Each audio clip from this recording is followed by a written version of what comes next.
Guys, I'm at the auto parts. We're gonna help this guy fix this tire.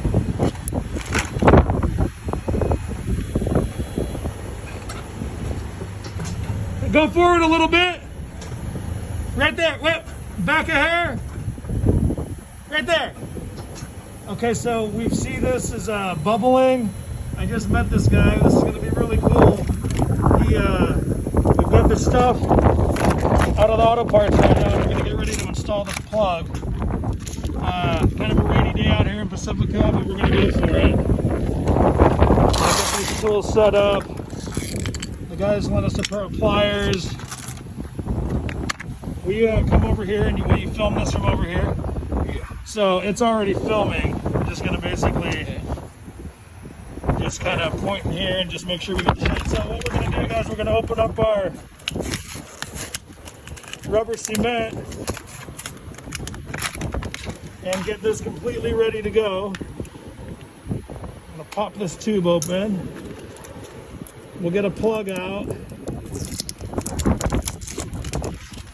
And we'll put it in this eye. It's got a little slot right here, so when you push this in and you release it, it'll pull that out. So I usually squeeze this end down a little bit.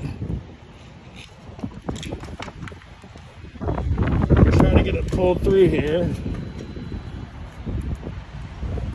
It's a little tough sometimes to get this started, but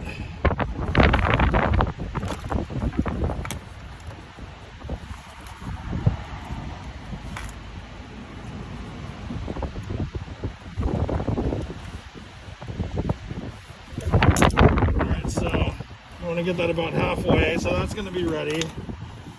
We're going to use this reamer to clean the hole after we extract this nail. So then we'll get rubber cement on this and then we'll apply the plug.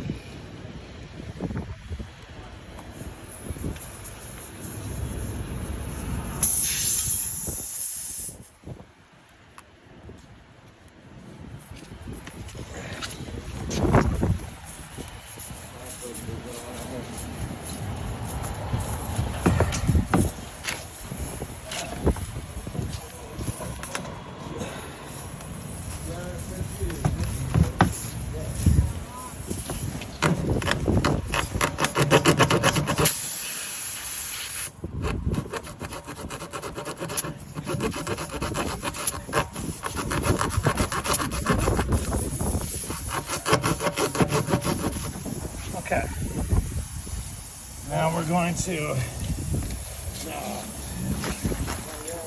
some glue on this.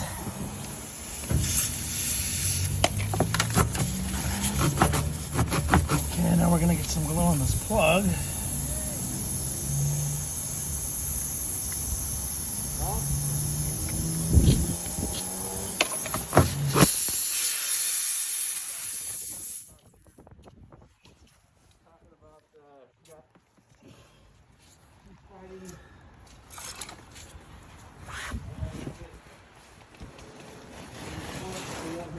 Okay, yeah, she's in. Nice. Give it a couple twists. Nice. Can't get out. Okay, guys, that's the repair. We've got her in there about halfway, so this plug will insert and the double-ended piece will buckle over inside, and when you pull the tool out, the rubber plug will release itself out of this slot. So there we are, there's our repair. The plug is in, it's got fresh rubber cement, we've still got air in the tire.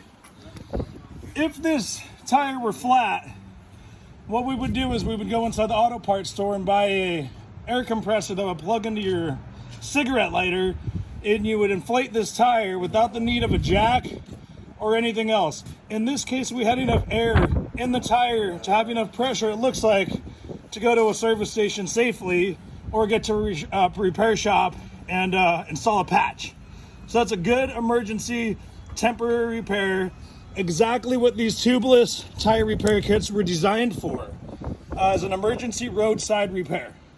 So there you go. We're completely done with the install, and it's under 5 minutes for the entire video. Thanks for watching. We hope you enjoyed it. Now, this guy wants to give me money. I'm not going to take it. Why? Because sometimes you just do things for people. Wow. So anyway, it was good to meet you. Thank you. Yeah, no problem. Glad to get you on the road. So Make sure I can just keep reusing this kit. you can reuse the kit. Yeah, several plugs. So you can have a plug last for the life of the tire. You can have one fail depending on the size of the hole. Now this kit is designed to ream it. You saw how hard it was to put that plug in. You really had to put some elbow into it. Right, with a nail this small, you barely have a puncture. You would never fit this tool with this plug in there. I barely did it with all of my force. So what this reamer does is it'll get in between the belts. Now you know you have a steel belted tire, so you could hear those steel belts are severed. Yeah. So you don't want to rely on something like this for a permanent repair. This is the kind of thing where you're aware of it. You're like, look, I'm going to go down the highway slowly. I'm not going to get my family in here loaded up and go on the big family trip. Yeah. It's like this is going to get me to a shop where I can get a new tire or a proper patch. So it's not on a sidewall. They'll fix it from the inside. Right. Like you were saying, I need to find a shop that will take the tire off and do a patch.